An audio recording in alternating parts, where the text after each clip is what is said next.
Om Shanti. Spark audio Sahajyoga book series का topic है बिंदु रूप पार्ट 2। अव्यक्तवाणी 18 जनवरी 78।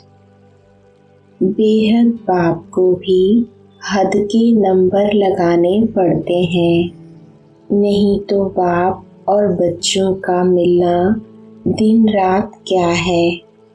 आपकी दुनिया में यह सब बातें हैं, वहाँ तो सब बाप के समीप है। बिंदु क्या जगह लेगी, यहाँ तो शरीर को जगह चाहिए, वहाँ समीप ही हो जाएंगे।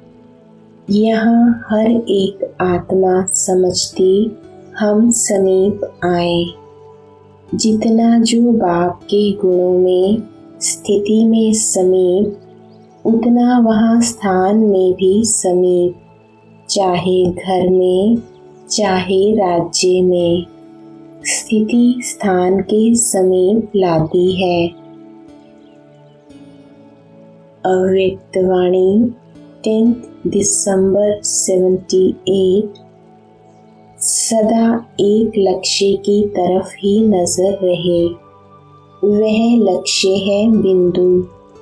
एक लक्ष्य अर्थात बिंदी की तरफ सदा देखने वाले, अन्य कोई भी बातों को देखते हुए भी नहीं देखें।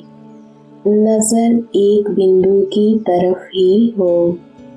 जैसे यादगार रूप में भी दिखाया है कि मछली की तरफ नजर नहीं थी, लेकिन आँख की भी बिंदु में थी। तो इसी प्रकार अगर मछली है विस्तार और सार है बिंदु, तो विस्तार को नहीं देखा, लेकिन सार अर्थात एक बिंदु को देखा। कोई भी बातों के विस्तार को देखते तो विघ्नों में आते, और सार अर्थात एक बिंदु रूप स्थिति बन जाती, और फुल स्टॉप अर्थात बिंदु लग जाती। कर्म में भी फुल स्टॉप अर्थात बिंदु, स्मृति में भी बिंदु अर्थात बीज रूप स्टेज हो जाती। यह विशेष अभ्यास करना है। विस्तार को देखते भी ना देखें, सुनते हुए भी ना सुने, यह प्रैक्टिकल अभी से चाहिए। तब अंत के समय चारों ओर की हलचल की आवाज़ जो बड़ी दुखदाई होगी, दृश्य भी अति भयानक होंगे। अभी की भी बातें उनकी भेंट में तो कुछ नहीं है। अगर अभी से ही देखते हुए ना देखना, सुनते हुए ना सुनना, यह अभ्यास नहीं होगा, तो अंत में इस विकराल दृश्य को देखते एक घड़ी के पेपर में सदा के लिए फेल मार्क्स मिल जावेगी। इसलिए यह भी विशेष अभ्यास चाहिए। ऐसी स्टेज हो जिसमें साकार शरीर भी आकारी रूप में अनुभव हो। जैसे आकार रूप में देखा, साकार शरीर भी आकारी फरिश्ता रूप अनुभव किया ना। चलते फिरते कार्य करते आकारी फरिश्ता अनुभव करते थे। शरीर तो वही था ना, लेकिन स्थूल शरीर का भान निकल जाने कारण स्थूल शरीर होते भी आकारी रूप अनुभव करते थे। तो ऐसा अभ्यास आप सबका हो। कर्मेंद्रियों द्वारा कर्म होता रहे, लेकिन मनसा शक्ति द्वारा वायुमंडल शक्तिशाली, स्नेह संपन्न, सर्व के सहयोग के वाइब्रेशन का फैला हुआ हो। जिस भी स्थान पर जाएं तो यह फरिश्ता रूप दिखाई दे। अव्यक्त वाणी 10 दिसंबर 78।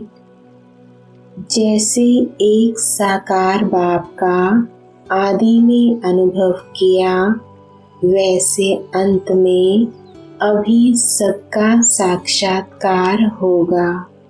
यह साधारण रूप गायब हो जाएगा, फरिश्ता रूप या पूज्य रूप देखेंगे। जैसे शुरू में आकारी ब्रह्मा और श्री कृष्ण का साथ साथ साक्षात्कार होता था, वैसे अभी भी यह साधारण रूप देखते हुए भी दिखाई ना दे। आपके पूज्य देवी या देवता रूप या फरिश्ता रूप देखें, लेकिन यह तब होगा जब आप सबका पुरुषार्थ देखते हुए ना देखने का हो। तभी अनेक आत्माओं को भी आप महान आत्माओं का यह साधारण रूप देखते हुए भी नहीं दिखाई देगा। आँख खुले खुले 1 सेकंड में साक्षात्कार होगा। ऐसी स्टेज बनाने के लिए विशेष अभ्यास बताया कि देखते हुए भी ना देखो, सुनते हुए भी ना सुनो। एक ही बात सुनो और एक बिंदु को ही देखो। विस्तार को ना देख, एक सार को देखो। विस्तार को ना सुनते हुए सदा सार को ही सुनो। ऐसी जादू की नगरी यह मधुबन बन जाएगा। तो सुना मधुबन का महत्व, अर्थात मधुबन निवासियों का महत्व। अव्यक्त वाणी 19 दिसंबर 78। जैसे आजकल की रॉयल्टी वाली आत्माएं सदा भरपूर रहने के कारण यहाँ वहाँ किसी के अधीन नहीं होगी, ऐसे सदा बुद्धि भरपूर रहने के कारण स्थूल में कहते हैं पेट भरा हुआ है और यहाँ बुद्धि हर खजाने से भरपूर होगी। इसलिए कोई भी व्यक्ति व वैभव की तरफ जो अल्पज्ञ और अल्पकाल के हैं, वहाँ बुद्धि नहीं जाएगी, अर्थात अप्राप्त कोई वस्तु नहीं होगी जो लेने के लिए कहाँ नजर जाए। उनके नैनों में सदा बिंदु रूप पाप ही समाया हुआ होगा। यह है रॉयल्टी अर्थात रियल्टी। यह देह भी रियल नहीं, देही रियल है। तो अपने आप से पूछो, रियल्टी की रॉयल्टी कहाँ तक आई है। अव्यक्त वाणी 26 दिसंबर 78। दिल्ली की तरफ सभी की नज़र है, बाप की भी नज़र है, तो सर्व की भी नज़र है, क्योंकि स्थापना की बिंदी भी वहाँ ही और राज्य की बिंदी भी वही। तो सबकी नज़र बिंदु तरफ जानी है। दिल्ली की महावीर पांडव सेना तो बहुत है। पांडवों को मिलकर हर मास कोई सबूत देना चाहिए, क्योंकि दिल्ली के सपूत मशहूर हैं। सपूत अर्थात सबूत देने वाले। दिल्ली से सेवा की प्रेरणा मिलनी चाहिए। अव्यक्तवाणी 30 जनवरी 79। डबल लाइट अर्थात बिंदी स्वरूप आत्मा में भी कोई बोझ नहीं, और जब फरिश्ते बन जाते तो उसमें भी कोई बोझ नहीं। तो या तो अपना बिंदु रूप याद रहे, या कर्म में फरिश्ता स्वरूप ऐसी स्टेज पर स्थित होने से कितना भी बड़ा कार्य ऐसे अनुभव करेंगे जैसे करण करावनहार करा रहे हैं। निमित्त समझेंगे तो डबल लाइट रहेंगे। ट्रस्टी अर्थात डबल लाइट, गृहस्थी अर्थात बोझ वाला। ट्रस्टी होकर चलने से बोझ भी नहीं और सफलता भी ज़्यादा। अव्यक्तवाणी 26 दिसंबर 79। बाप दादा सभी के मस्तक पर विशेष राजयोगी तिलक की विशेषता देख रहे हैं। विशेषता देखते हुए अंतर क्या देखा? किसी राजयोगी के मस्तक पर 3 बिंदियों का तिलक है, किसी के मस्तक पर 2 बिंदियों का तिलक है, और किसी पर 1 बिंदी का भी तिलक है। वास्तव में नॉलेजफुल बाप द्वारा विशेष 3 स्मृतियों का 3 बिंदियों के रूप में तिलक दिया हुआ है। उन 3 स्मृतियों को त्रिशूल के रूप में यादगार बनाया है। यह 3 स्मृतियां हैं, एक स्वयं की स्मृति, दूसरी बाप की स्मृति, और तीसरी ड्रामा के नॉलेज की स्मृति। इन विशेष 3 स्मृतियों में सारे ही ज्ञान का विस्तार समाया हुआ है। नॉलेज के वृक्ष की यह 3 स्मृतियां हैं। जैसे वृक्ष का पहले बीज होता है, उस बीज द्वारा पहले 2 पत्ते निकलते हैं, फिर वृक्ष का विस्तार होता है। ऐसे मुख्य है बीज बाप की स्मृति। फिर 2 पत्ते अर्थात विशेष स्मृतियाँ, आत्मा की सारी नॉलेज और ड्रामा की स्पष्ट नॉलेज। इन 3 स्मृतियों को धारण करने वाले स्मृति भव के वरदानी बन जाते हैं। इन 3 स्मृतियों के आधार पर माया जीत, जगत जीत बन जाते हैं।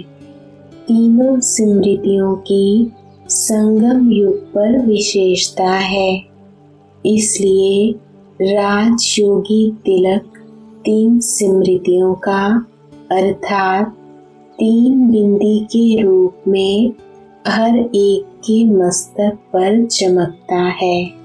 जैसे त्रिशूल से अगर एक भाग खत्म हो जाए तो यथार्थ शस्त्र नहीं कहा जाएगा।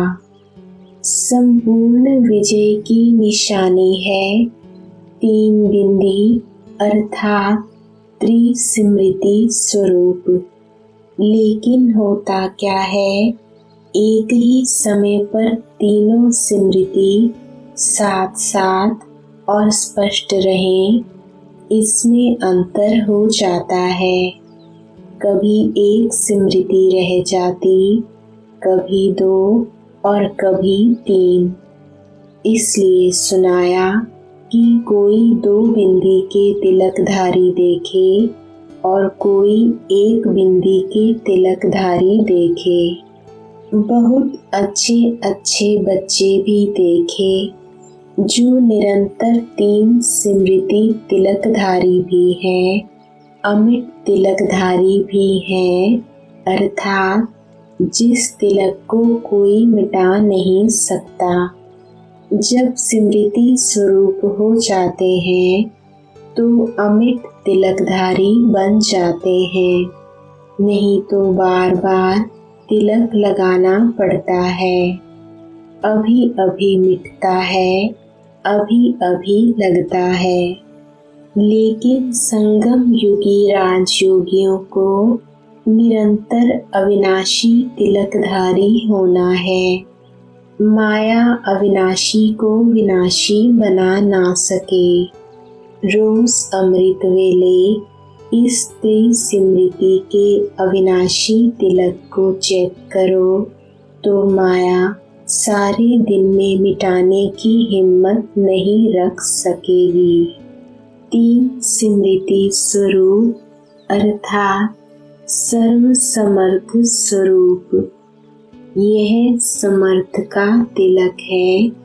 समर्थ के आगे माया के व्यर्थ रूप समाप्त हो जाते हैं। माया के 5 रूप 5 दासियों के रूप में हो जाएंगे। परिवर्तन रूप दिखाई देगा। अव्यक्त वाणी 9 जनवरी 80। सब कुछ अपना है या कुछ अपना नहीं, संस्कार मिलते नहीं। यह भी संकल्प ना आए, मिलाने ही हैं, मिलते नहीं। यह कौन बोलता है? यह बदलता नहीं, सुनता नहीं। यह ना ना या नहीं नहीं की भाषा किसकी है? अब तो होना ही है हाँ जी, ना शब्द समाप्त। तो सभी हाँ हाँ वाले हो ना। अभी बेहद के बनो, हद को छोड़ो। सुनाया था ना, कोई जोन का भी हेड है तो यह भी हद हुई। नक्शे के अंदर देखो, आपका जोन क्या है? बिंदी। तो हद हो गई ना। अभी फलाने स्थान के हैं, यह भी नहीं। फलाने स्थान पर ही ठीक है, यह भी नहीं।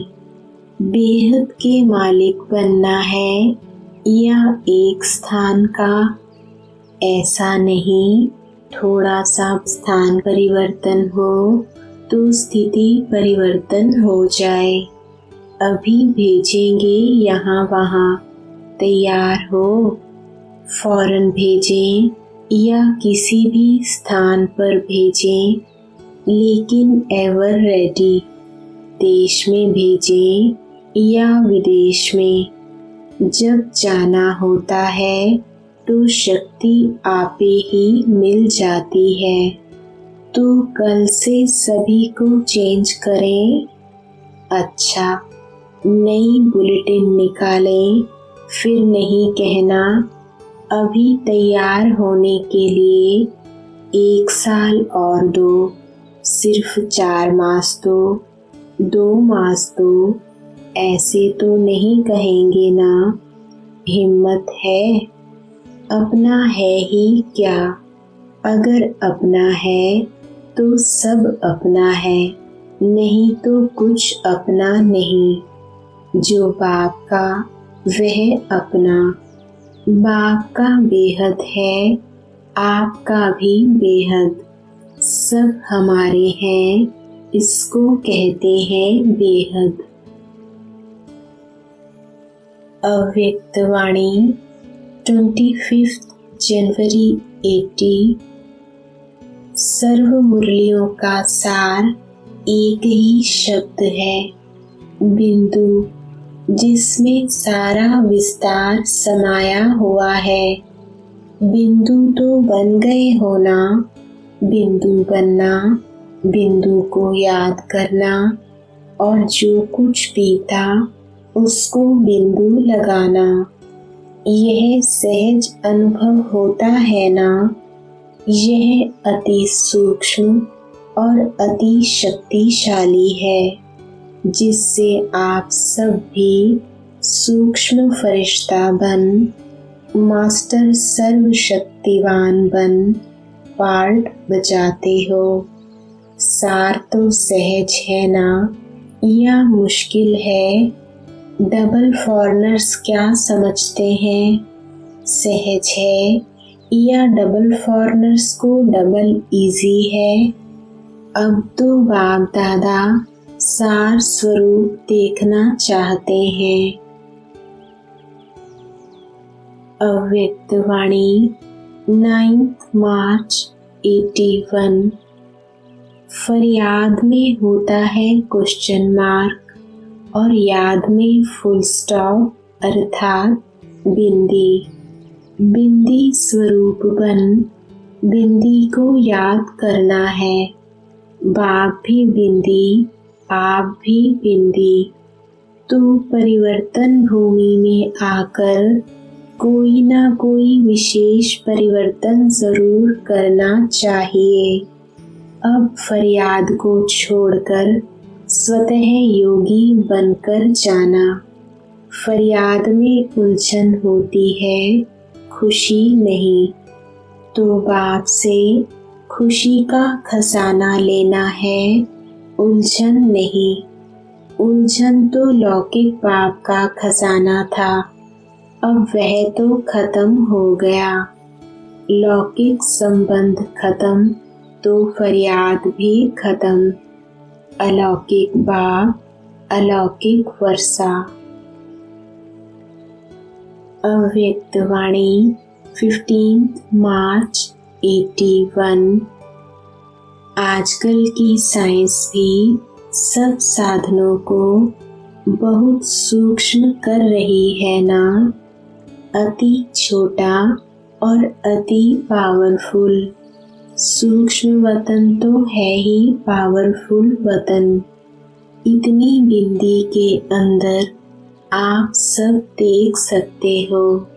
विस्तार करो तो बहुत बड़ा देखेंगे, छोटा करो तो बिल्कुल बिंदी। जैसे नक्शे में हर एक स्टेट भी बिंदी माफिक दिखाते हैं, वैसे सेवा में कहाँ तक पहुँचे हो? अभी तो बहुत सेवा पड़ी हुई है, अभी बहुत बहुत बढ़ाते जाओ। कितने वर्ष पहले के बोल अभी सुन रहे हो। बाप की यही आश है कि एक एक अनेक सेंटर संभालें, तब कहेंगे नंबर 1 टीचर। जब कलयुगी प्राइम मिनिस्टर एक दिन में कितने चक्र लगाते, तो संगम युगी टीचर्स को कितने चक्र लगाने चाहिए? तब कहेंगे चक्रवर्ती राजा। तो क्या करना पड़ेगा? प्लान बनाओ। अव्यक्त वाणी 18 मार्च 81। मुश्किल अनुभव करने के समय विशेष कौन सी बात बुद्धि में आती है जो मुश्किल बना देती है?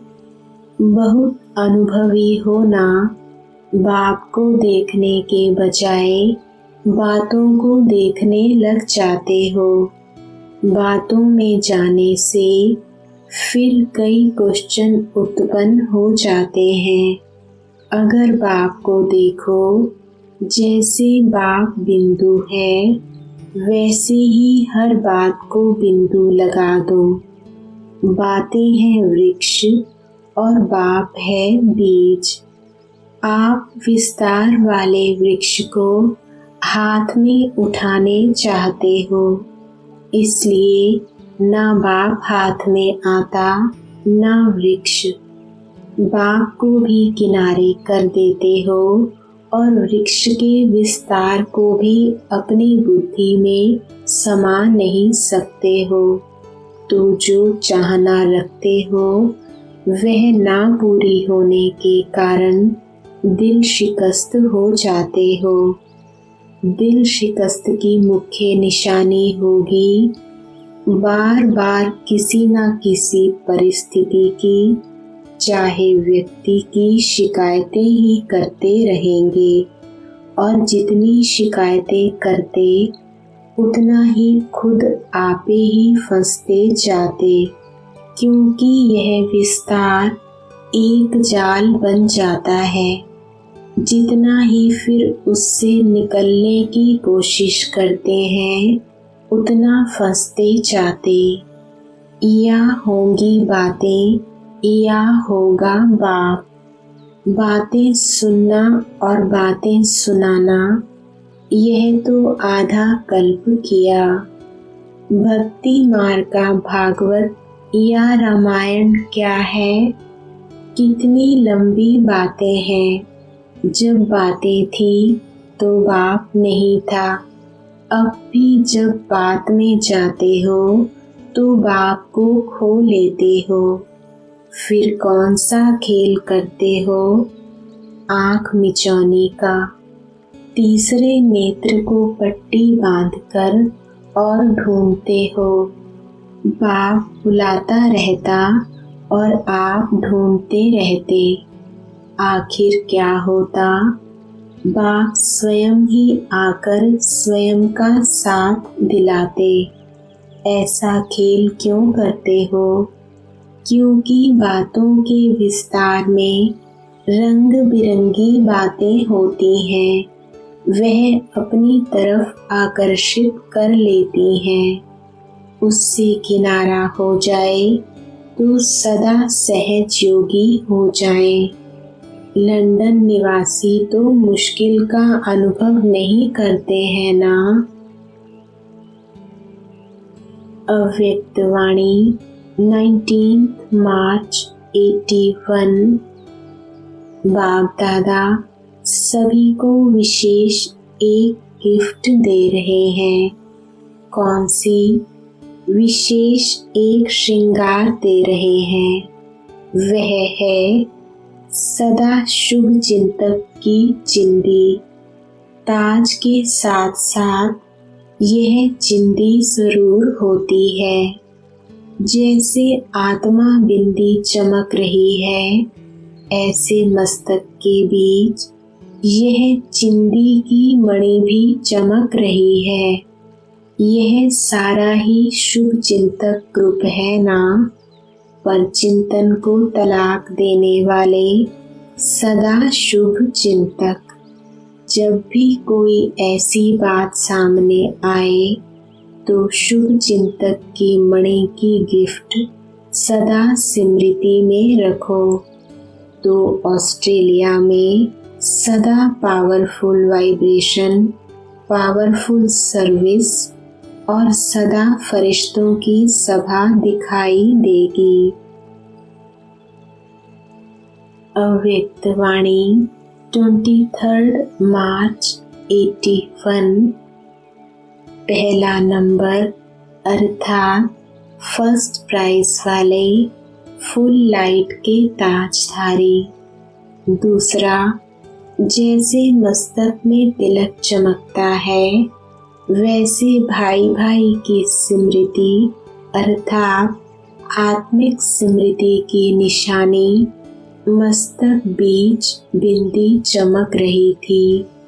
तीसरा, नैनों में रूहानियत की चमक, रूहानी नजर। जिस्म को देखते हुए ना देख, रूहों को देखने के अभ्यास की चमक थी। रूहानी प्रेम की झलक थी। होठों पर प्रभु प्राप्ति, आत्मा और परमात्मा के महान मिलन की और सर्व प्राप्तियों की मुस्कान थी। चेहरे पर माता पिता और श्रेष्ठ परिवार से बिछड़े हुए कल्प बाद मिलने के सुख की लाली थी। बाप भी लाल, आत्मा भी लाल, घर भी लाल और बाप के भी बने तो लाल हो गए। कितने प्रकार की लाली हो गई। ऐसी पांचों ही रेखाएं संपूर्ण स्वरूप वाले फर्स्ट प्राइज में है। अब इसके आधार पर सोचो, फर्स्ट प्राइज 100 पांचों ही रेखाओं में है, सेकंड प्राइज वाले 70, थर्ड प्राइज वाले 30। अब बताओ आप कौन हो? अव्यक्त वाणी 29 मार्च 81। बाप दादा सभी बच्चों को संपन्न स्वरूप बनाने के लिए रोज रोज भिन्न भिन्न प्रकार से पॉइंट्स बताते रहते हैं। सभी पॉइंट्स का सार है, सभी को सार में समाये बिंदु बन जाओ। यह अभ्यास निरंतर रहता है। कोई भी कर्म करते हुए यह स्मृति रहती है कि मैं ज्योतिर्बिंदु इन कर्मेंद्रियों द्वारा यह कर्म कराने वाला हूँ। यह पहला पाठ स्वरूप में लाया है। आदि भी यही है और अंत में भी इसी स्वरूप में स्थित हो जाना है। तो सेकंड का ज्ञान, सेकंड के ज्ञान स्वरूप बने हो। विस्तार को समाने के लिए 1 सेकंड का अभ्यास है। जितना विस्तार में आना सहज है, उतना ही सार स्वरूप में आना सहज अनुभव होता है। सार स्वरूप में स्थित हो, फिर विस्तार में आना। यह बात भूल तो नहीं जाते हो। सार स्वरूप में स्थित हो, विस्तार में आने से कोई भी प्रकार के विस्तार की आकर्षण नहीं होगी। विस्तार को देखते, सुनते, वर्णन करते ऐसे अनुभव करेंगे जैसे एक खेल कर रहे हैं। ऐसा अभ्यास सदा कायम रहे। इसको ही सहज याद कहा जाता है। जीवन के हर कर्म में 2 शब्द काम में आते हैं, चाहे ज्ञान में चाहे अज्ञान में। वह कौन से? मैं और मेरा। इन 2 शब्दों में ज्ञान का भी सार है। मैं ज्योति बिंदु व श्रेष्ठ आत्मा हूँ, ब्रह्मा कुमार व कुमारी हूँ, और मेरा तो एक बाप, दूसरा न कोई। मेरा बाबा इसमें सब आ जाता है। मेरा बाबा अर्थात मेरा वर्षा हो ही गया। तो यह मैं और मेरा 2 शब्द तो पक्का है ना। मेरा बाबा कहने से अनेक प्रकार का मेरा समा जाता है। तो 2 शब्द स्मृति में लाना मुश्किल है व सहज है। पहले भी यह 2 शब्द बोलते थे, अभी भी यही 2 शब्द बोलते, लेकिन अंतर कितना है? मैं और मेरा यही पहला पाठ भूल सकता है क्या? यह तो छोटा सा बच्चा भी याद कर सकता है। आप नॉलेजफुल हो ना, तो नॉलेजफुल 2 शब्द याद ना कर सके, यह हो सकता है क्या? इसी 2 शब्दों से माया जीत, निर्विघ्न, मास्टर सर्वशक्तिवान बन सकते हो। अव्यक्त वाणी 29 मार्च 81। अमृत वेले की याद पावरफुल बनाने के लिए पहले अपने स्वरूप को पावरफुल बनाओ। चाहे बिंदु रूप हो बैठो, चाहे फरिश्ता स्वरूप हो बैठो। कारण क्या होता है? स्वयं अपना रूप चेंज नहीं करते, सिर्फ बाप को उस स्वरूप में देखते हो। बाप को बिंदु रूप में या फरिश्ते रूप में देखने की कोशिश करते, लेकिन जब तक खुद नहीं बने हैं तब तक मिलन मना नहीं सकते।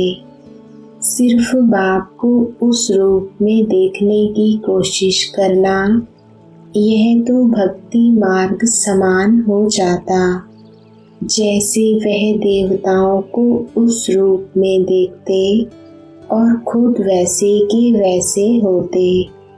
उसी समय वायुमंडल खुशी का होता, थोड़े समय का प्रभाव पड़ता, लेकिन वह अनुभूति नहीं होती। इसलिए पहले स्वस्वरूप को चेंज करने का अभ्यास करो, फिर बहुत पावरफुल स्टेज का अनुभव होगा। ओम शांति।